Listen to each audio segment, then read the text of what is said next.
Om Tat Sat. This is Swami Nikhilananda. My humble prostrations to the universal divine energy in the form of Adi Guru Shankaracharya ji, my worshipful Guru, Shri Swami Jyotirmayanand Maharaj, to all the sages and saints of this world, and to you divine souls watching this satsang. In today's satsang, we are going to study verse number 17 of the Holy Scripture, Bhaja Govindam by Sri Adi Shankaracharya ji.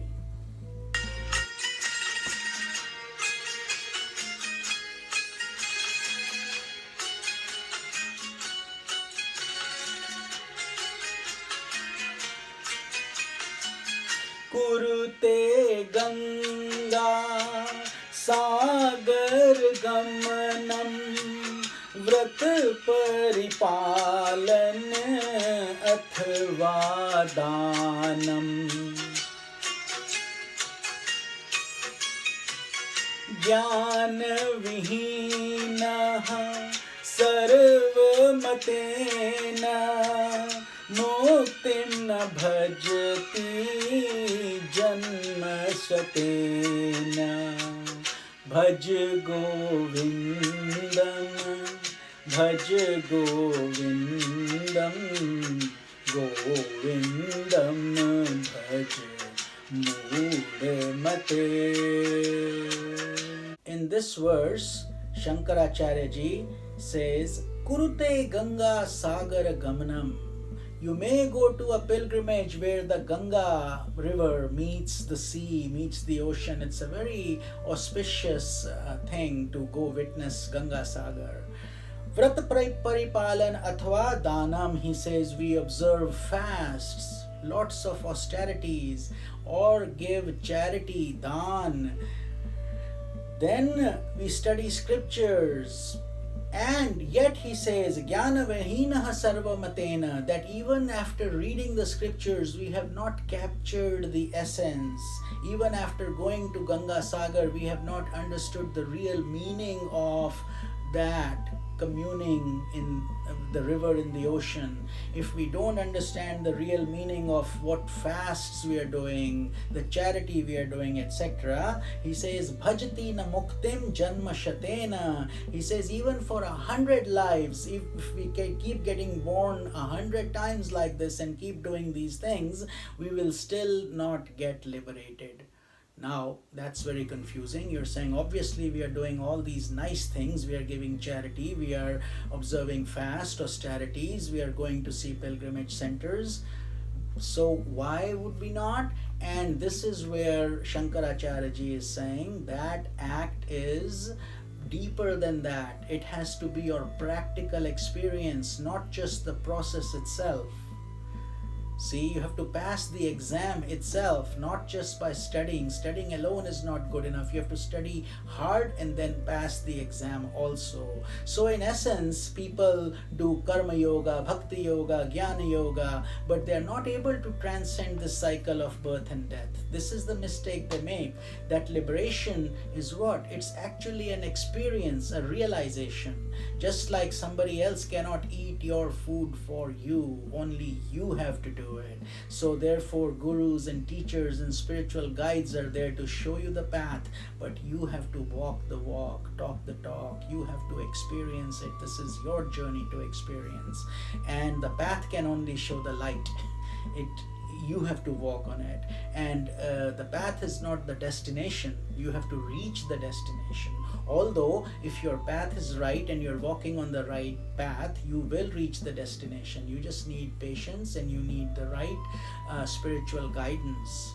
So that's why Shankaracharya ji is saying even 100 births are not good enough, because a lot of people, whenever they do some kind deed, some charity, they're always hoping that they go to heaven or they get something in return for their good deed and so on.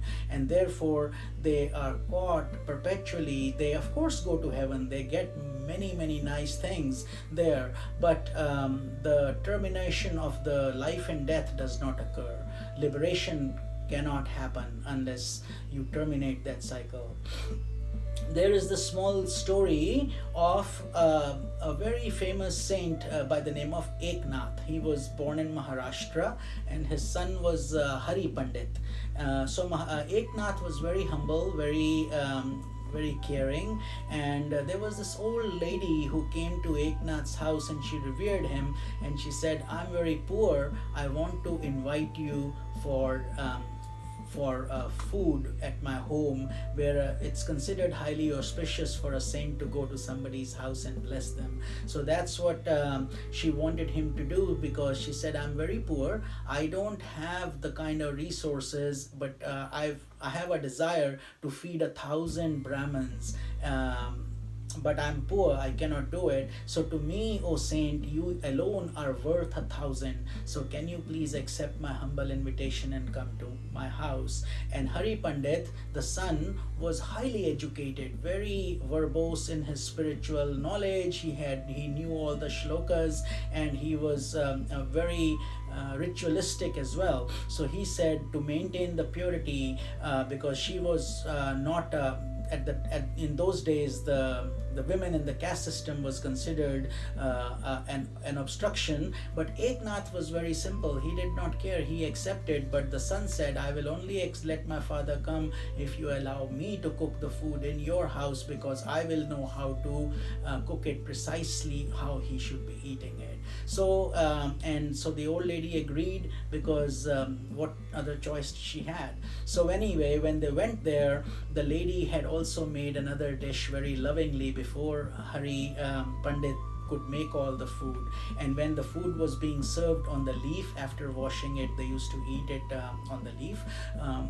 So this old lady brings her dish that she had cooked with so much love, and Eknath ji looked at her with a lot of love, and he accepted it, and he ate it, and he liked it also. So he was very blessing her in a way. And Hari Pandit, when he saw that, he immediately got frustrated, very annoyed that how was his order disobeyed by the old lady.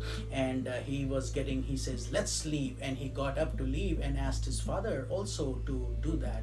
And the father said, Eknath ji, he says, "No, that is not a good idea, because we are now eating in the process of it. So let's try to wrap things up very quickly. And it is also disrespectful. We are supposed to pick the leaf and then put it in the garbage, and then we will leave." So the son waited for the father to finish, and as soon as the father finished, and he of course left his food through it and waited, and when Eknath ji finished his food, he started picking up the leaf, and as soon as he picked up the leaf, there was another one. A miracle happened basically. There was another one, and then another one, and he kept picking all the leaves one after the other, and he kept on going, and the leaves kept on coming.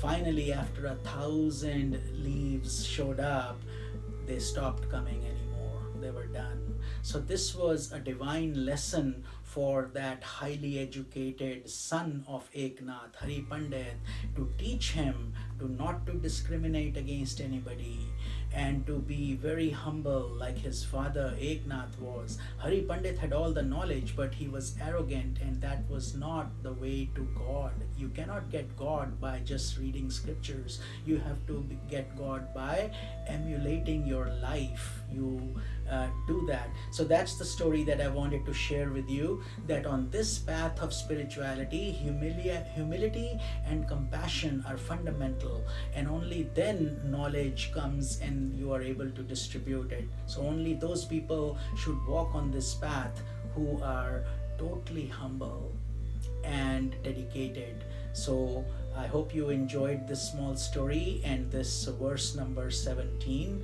of this wonderful scripture, Bhaja Govindam. This is Swami Nikhilananda.